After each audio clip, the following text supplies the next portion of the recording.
Hello, all my followers. Today we will discuss part 4th of textual content from In the Kingdom of Fools. Dear followers, मैंने प्रत्येक content के description में कुछ links दिए हुए हैं। उन लिंक्स पर जाकर चैनल को ओपन कीजिए और पूरे चैप्टर का पार्ट्स वाइज अंडरस्टैंडिंग और ट्रांसलेशन देखिए। इससे आपका काफ़ी बेनिफिट होगा। चैनल को सब्सक्राइब कीजिए, लाइक कीजिए माइन्यूटली देखते हुए और कमेंट बॉक्स के थ्रू अपनी क्वेरीज डालिए। मैं उनका रिस्पॉन्स आपको टाइमली प्रोवाइड करवाऊंगा। तो पिछले लास्ट सेंटेंस से लिंकेज बनाते हुए आइए बिगनिंग करते हैं textual content part 4th।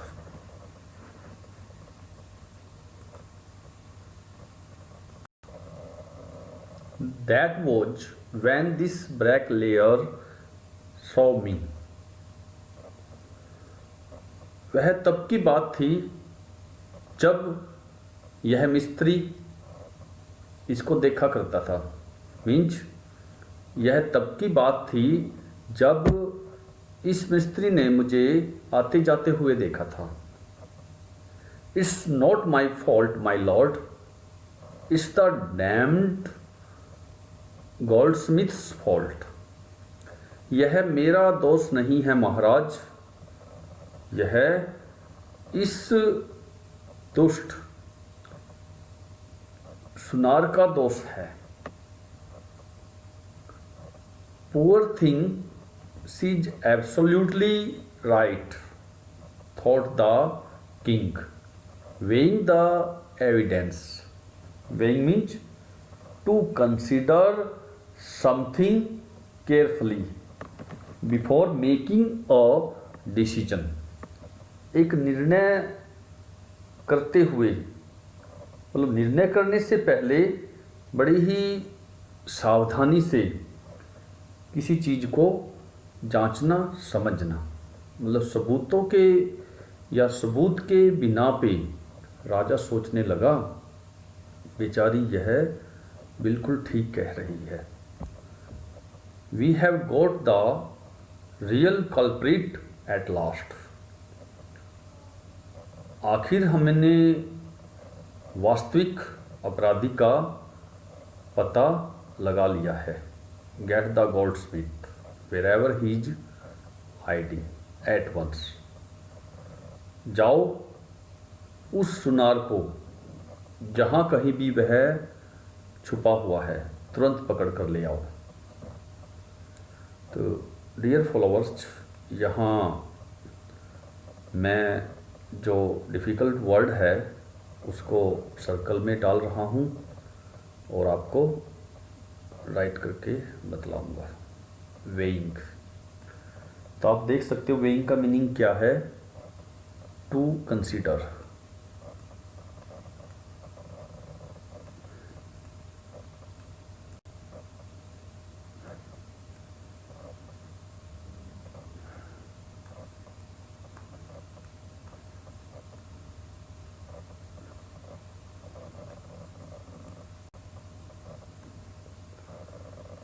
Something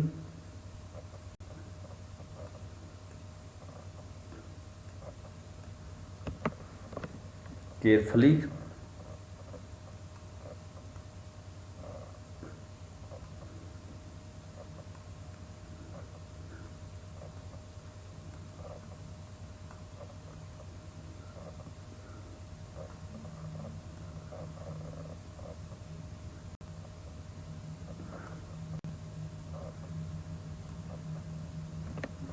before making a decision.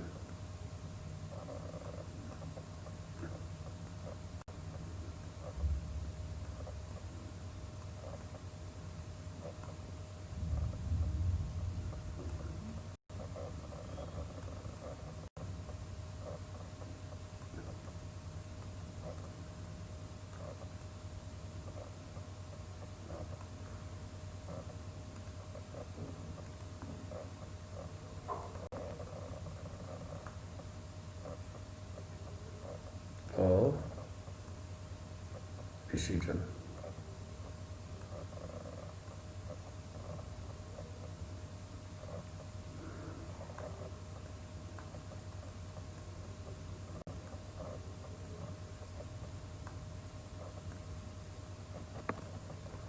Means एक निर्णय करने से पहले किसी चीज़ को सावधानी से समझना। मीन्स सबूत को अच्छी तरह से समझते हुए राजा सोचने लगा, बेचारी यह बिल्कुल ठीक है। तो नेक्स्ट देखिए, the Kings bailiffs searched for the goldsmith who was hiding in a corner of his shop. राजा के bailiffs means a person employed to manage land for somebody else. Meaning क्या है? अ लॉ ऑफिसर, मतलब राजा के कानूनी अधिकारी या वो व्यक्ति जो राजा की संपत्ति को, राजा की जमीन जायदाद को देखने का कार्य करता है। राजा ने अपने इन लॉ ऑफिसर्स को गोल्डस्मिथ को ढूंढने के लिए लगा दिया था। जो गोल्डस्मिथ, जो सुनार अपनी दुकान के कोने में छुपा हुआ था। When he heard the accusation against him, he had his own story to tell. वो सुनार अपने दुकान के कॉर्नर में छुप रहा था जब उसे अपने विरुद्ध आरोप के बारे में सुनाई दिया। जब उसने अपने अगेंस्ट अपने आरोप को सुना, he had his own story to tell. उसे अपनी ही कहानी गढ़नी पड़ी, अपनी ही कहानी बतलानी पड़ी। तो वो कहानी बतलाते हुए क्या कहने लगा? My lord, my lord, he said, I am a poor goldsmith. वह कहने लगा, महाराज, मैं एक गरीब सुनार हूँ। It's true, I made this dancer come many times to my door.